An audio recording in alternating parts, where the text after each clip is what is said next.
Hello student, welcome to ixamBee. दोस्तों, NABARD grade A and grade B 2021 का exam लगभग होने ही वाला है and I am here for you to provide a last minute tip. दोस्तों, last minute tip क्या हो सकती है? जैसा कि आप सभी को अपने प्रीवियस एग्जाम पैटर्न से भी कुछ ना कुछ हमेशा सीखने को मिलता है, तो वही सीख मैं एक बार आपको दोबारा से बताने जा रहा हूं कि लास्ट टाइम पे आपको क्या चीज करनी है, कैसे आप अपने एग्जाम में बिना प्रेशर के बहुत अच्छा कर सकते हैं। तो दोस्तों, सबसे पहले जो सबसे इंपॉर्टेंट चीज है वो है कि आपको फेथ होना चाहिए। फेथ किस पे होना है कि जितना भी आपने अभी तक पढ़ाई की है, चाहे आपने किसी भी सोर्स से की हो, कहीं से भी की हो, आपको उस पे 100% फेथ होना चाहिए।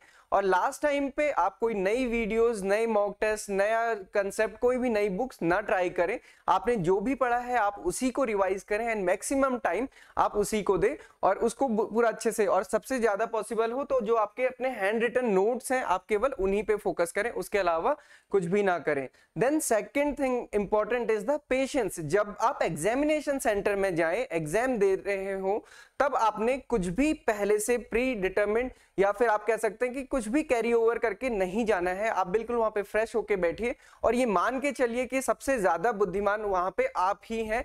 आपको कुछ भी थोड़ा सा भी डाइवर्ट नहीं होना है कि मेरे बगल वाला तो मुझसे ज्यादा सॉल्व कर रहा है, उसने मेरे से ज्यादा रफ सीट यूज कर ली है, या हर कोई तो स्क्रीन पे लगा है, मुझे कुछ समझ नहीं आ रहा। कुछ भी वहां पे आपने नहीं करना है। आपको पेशेंस होना चाहिए वहां पे। अगर आप एक सेक्शन कर रहे हैं, मान लीजिए आपने क्वांट्स किया, देन आप उसके बाद रीजनिंग कर रहे हैं, तो ऐसा नहीं होना चाहिए कि अगर आपसे क्वांट्स में कोई क्वेश्चन नहीं हो पाया डीआई का, आप उसी को कैरी ओवर करके आगे चल रहे हैं। तो आपने जब क्वांट्स कर लिया है तो उसके बाद आप पूरा टाइम रीजनिंग में दें।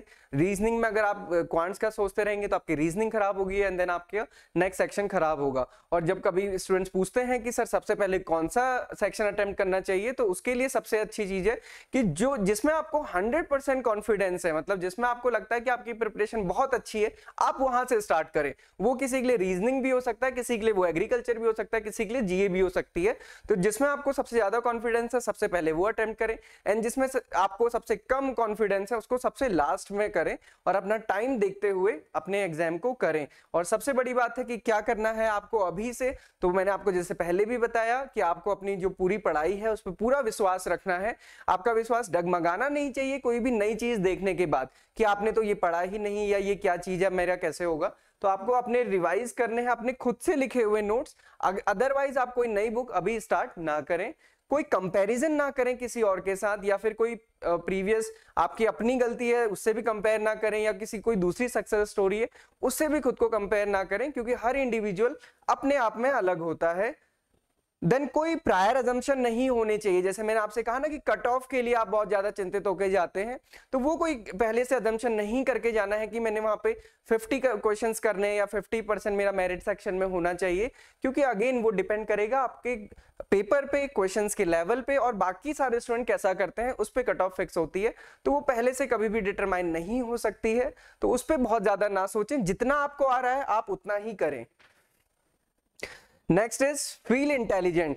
मतलब आपने जब भी आप क्वेश्चन कर रहे हैं तो आपको जो समझ आया, आपको जो वहां पे ध्यान आया, आप उसको बिना किसी डाउट के टिक कीजिए। अगर आपको उसमें कॉन्फिडेंस नहीं है तो आप क्वेश्चन को मत अटेम्प्ट कीजिए, क्योंकि हम जब बहुत ज्यादा गैस करते हैं या फिर हम नॉर्मली भी गैस करते हैं तब भी हमारे आंसर गलत ही होते हैं। बहुत कम प्रोबेबिलिटी होगी कि आपका वो क्वेश्चन सही होगा, तो आपका गैस करने से बहुत ज्यादा अच्छे मार्क्स नहीं बढ़ेंगे। तो आपको गैस तभी करना है, उस कंडीशन में करिए जब आपको लगता है कि 90% आपको कॉन्फिडेंस है, तब आप कर सकते हैं और आपको अपना देखना है बाकी भी आपने कैसा किया है। Then last is be intelligent, and सबसे बड़ी बात है कि बिलीव इन योरसेल्फ।